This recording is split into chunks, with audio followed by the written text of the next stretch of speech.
ನಮಸ್ಕಾರ ವಿದ್ಯಾರ್ಥಿಗಳೇ, ನರ್ಸಿಂಗ್ ಇನ್ ಕನ್ನಡ ಯೂಟ್ಯೂಬ್ ಚಾನಲ್ಗೆ ಸ್ವಾಗತ ಸುಸ್ವಾಗತ. ಓಕೆ, ಈ ಒಂದು ವಿಡಿಯೋ ಸ್ವಲ್ಪ ಕ್ಲಾರಿಫಿಕೇಷನ್ ಕೊಡೋಣ. ಯಾರಿಗಿಲ್ಲ ಅಂತಂದರೆ ಫಸ್ಟ್ ಸೆಮಿಸ್ಟರ್ ಹುಡುಗರಿಗೆ ಭಾಳಷ್ಟು ಮಾತಾಡೋಕ್ಕಲ್ಲ. ಒಂದೇನಪ್ಪ ಅಂದರೆ ನಿಮ್ಮೊಂದು ರಿಸಲ್ಟ್ಗೋಸ್ಕರ ಭಾಳಷ್ಟು ಹುಡುಗರು ನನಗೆ ಅಂತಂದರೆ ಕಮೆಂಟಲ್ಲಿ ನೋಡ್ತಾ ಇದ್ದ ಹಾಗೆ ಭಾಳಷ್ಟು ಅಂದರೆ ಫಸ್ಟ್ ಸೆಮ್ ರಿಸಲ್ಟ್ ಯಾವ ಬರ್ತಾರೆ, ಎಷ್ಟು ಟೈಮ್ ತೊಗೊಳುತ್ತೆ ಅಂತ ಕೇಳ್ತಿದ್ರೆ. ಸೊ ನಿಮಗೆ ಒಂದು ಕ್ಲಾರಿಫಿಕೇಷನ್ ಕೊಡೋಣ. ಯಾಕಂದ್ರೆ ಈಗಾಗಲೇ ಥರ್ಡ್ ಸೆಮ್ ಫಿಫ್ತ್ ಸೆಮ್ ಗೊತ್ತಿರ್ತದೆ, ಅದ್ರ ಬಗ್ಗೆ ಸ್ವಲ್ಪ ಐಡಿಯಾ ಇರ್ತದೆ. ಸರಿ, ಈಗ ಫಸ್ಟ್ ಸೆಮ್ ಹುಡುಗರು ಹೇಳ್ತೇನೆ ರಿಸಲ್ಟ್ ಬಗ್ಗೆ. ನೋಡಿ, ನೀವು ಫಸ್ಟ್ ಸೆಮ್ ರಿಸಲ್ಟು ಲೇಟ್ ಆಗುತ್ತೆ ಕಂಡ್ರೋ. ಯಾಕಂತ ಹೇಳ್ತೇನೆ ಅಂತಂದರೆ ಈಗ ಎಲ್ಲನೂ ಕೂಡ ಎಕ್ಸಾಮ್ ನಡೀತದೆ ಅಂತಂದ್ರೆ ಈಗ ನಿಮ್ದು ಅಷ್ಟೇ ಇಲ್ಲ. ಓಕೆ, ಎಲ್ಲನೂ ಕೂಡ ಸಪ್ಲಿಮೆಂಟ್ರಿ ಕೂಡ ಎಕ್ಸಾಮ್ ನಡೀತದವ. And third sem fifth sem ಮತ್ತು ಫೈನಲ್ ಇಯರು ಅವರು ಕೂಡ ಎಲ್ಲನೂ ಕೂಡ ಏನು ನಡೀತದೆ ಅಂದರೆ ಸಪ್ಲಿಮೆಂಟ್ರಿ ನಡೀತಾ ಇದ್ದಾವೆ. ಸೊ ಹಂಗಾಗಿ ಏನಾಗುತ್ತೆ ಅಂತಂದರೆ ಎಲ್ಲರೂ ಕೂಡ ಟೀಚರ್ಸು ಇಲ್ಲೇ ಬ್ಯುಸಿ ಇರ್ತಾರೆ. ಅಂತಂದರೆ ಎಕ್ಸಾಮಿನೇಷನಲ್ಲಿ ಹಾಲಲ್ಲಿ ಇರ್ತಾರೆ ನೋಡಿ, ಗೊತ್ತಿರುವಾಗೆ. ಸೊ ಹಂಗಾಗಿ ಅಲ್ಲಿ ಎಕ್ಸಾಮ್ ಡ್ಯೂಟಿ ಹಾಕಿರ್ತಾರೆ. ಸೊ ಹಂಗಾಗಿ ಅಲ್ಲಿ ಹೋಗ್ತಾರೆ. ಅಂದರೆ ನೀವು ಇವ್ಯಾಲ್ಯೂಯೇಟ್ ಮಾಡಬೇಕು. ಅದು ಏನಂತಂದರೆ 1 ಟೈಮ್ ಅಲ್ಲ 2 ಟೈಮ್ ಚೆಕ್ ಆಗಬೇಕು. ಯಾವುದೇ ರೀತಿಯಾಗಿ ನಿಮ್ಮ ಒಂದು ರಿವ್ಯಾಲ್ಯೂಯೇಷನ್ ಇರಲ್ಲ. ತಲೆಯಲ್ಲಿ ಇಟ್ಕೊರಿ.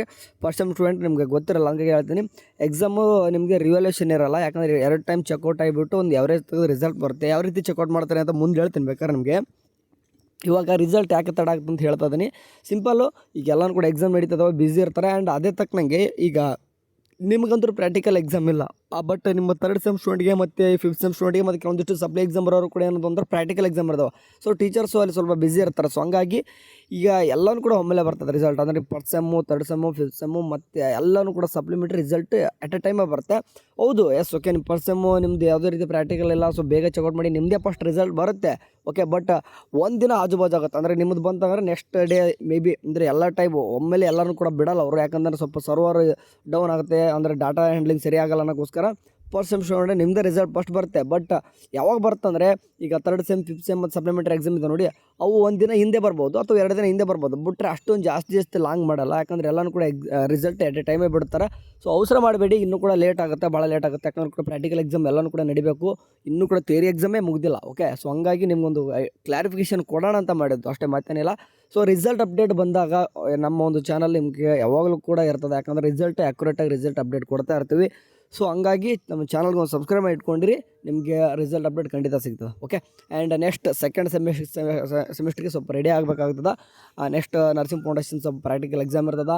ಆ್ಯಂಡ್ ದೊಡ್ಡ ಮಟ್ಟಿಗೆ ಏನಲ್ಲ, ಬಯೋಕೆಮಿಸ್ಟ್ರಿ, ನ್ಯೂಟ್ರಿಷನ್ ಸಬ್ಜೆಕ್ಟ್ ಅವೆಲ್ಲ ಆರಾಮ್ಸಾಗೆ ಪಾಸ್ ಆಗ್ತಾರೆ, ವರಿಬೇಡ. ಈಗ 4 ಸಬ್ಜೆಕ್ಟ್ ಬರೆದಿದ್ರೆ ರಿಸಲ್ಟ್ ಚೆನ್ನಾಗಿರ್ತದೆ, ವರಿಬೇಡ. ಹೇಳ್ತಾ ಇದ್ದೀನಿ, ನಮ್ಮ ನರ್ಸಿಂಗಲ್ಲಿ ಒಂದು ಕಾಮನ್ನು ಫೇಲ್ ಆಗೋದು ದೊಡ್ಡ ವಿಷಯನೇ ಅಲ್ಲ. ಓಕೆ, ಇತ್ತೀಚೆಗಂತೂ ಎಲ್ಲನೂ ಕೂಡ ಭಾಳಷ್ಟು ಜನ ಆಗ್ತಾರೆ. ಬಟ್ ಆ ರೀತಿ ಆಗಲ್ಲ, ವರಿಬೇಡ. ಮುಂದೆ ಆದರೂ ಕೂಡ ವರಿಬೇಡ. ಯಾಕಂದ್ರೆ ನಿಮ್ಗೆ ಇವಾಗಲೇ ಹೇಳ್ತಾ ಇದ್ದೀನಿ. Okay, ನರ್ಸಿಂಗಲ್ಲಿ common. ಓಕೆ, ನಮ್ಮ ನರ್ಸಿಂಗಲ್ಲಿ ತೀರಾ ಕಾಮನು. ಬಟ್ ಯಾರೆಲ್ಲ ನಾನು ಹೇಳ್ದಂಗೆ ಕೆಲವೊಂದಿಷ್ಟು ಕ್ವಶನ್ಸ್ ಎಲ್ಲನೂ ಕೂಡ ಓದ್ಕೊಂಡು ಹೋಗಿ ಚೆನ್ನಾಗಿ ಬರ್ಕೊಂಬಂದಿದ್ದಾರೆ ನಿಮ್ಮ ರಿಸಲ್ಟು. ಆ್ಯಂಡ್ ಇನ್ನೊಂದು ಪೇಜಸ್ನೆಲ್ಲ ಕರೆಕ್ಟಾಗಿ ತುಂಬಿಸಿ ನೀಟಾಗಿ ರೀಪ್ರೆಸೆಂಟೇಷನ್ ಮಾಡ್ಕೊಂಡವ್ರಿಗೆ ಆರಾಮ್ಸಾಗಿ ನಿಮಗೆ ಸ್ಕೋರ್ ಆಗುತ್ತೆ, ವರಿಬೇಡ. ಓಕೆ, ರಿಸಲ್ಟ್ ಇನ್ನೂ ಕೂಡ ಲೇಟ್ ಆಗುತ್ತೆ, ಅದನ್ನ ಹೇಳೋಕ್ಕಂತ ಬಂದಿದೆ. ಕೇಳಬೇಡಿ, ಪದೇ ರಿಸಲ್ಟ್ ಯಾವ ಬರ್ತಂದು ಕೇಳಬೇಡಿ. ನಾನು ನಿಮ್ಗೆ ಅಪ್ಡೇಟ್ ಮಾಡೇ ಮಾಡ್ತೀನಿ. ನಮ್ಮೊಂದು ಇನ್ಸ್ಟಾಗ್ರಾಮ್ ಪೇಜ್ ಇದೆಯಲ್ಲ, ಅಲ್ಲಾದರೂ ಅಥವಾ ವಾಟ್ಸಪ್ ಚಾನಲ್ ಇದೆ, ಅಲ್ಲಾದರೂ ನಿಮ್ಗೆ ಹೇಳ್ತಾ ಇರ್ತೀನಿ, ವರಿಬೇಡ. ಓಕೆ, ಸರಿ ಗೈಸ್, ಸಿಗೋಣ ಏನಾದರೂ ಅಪ್ಡೇಟ್ ಸಿಕ್ಕರೆ ಹೇಳ್ತೀನಿ. ಬಾಯ್.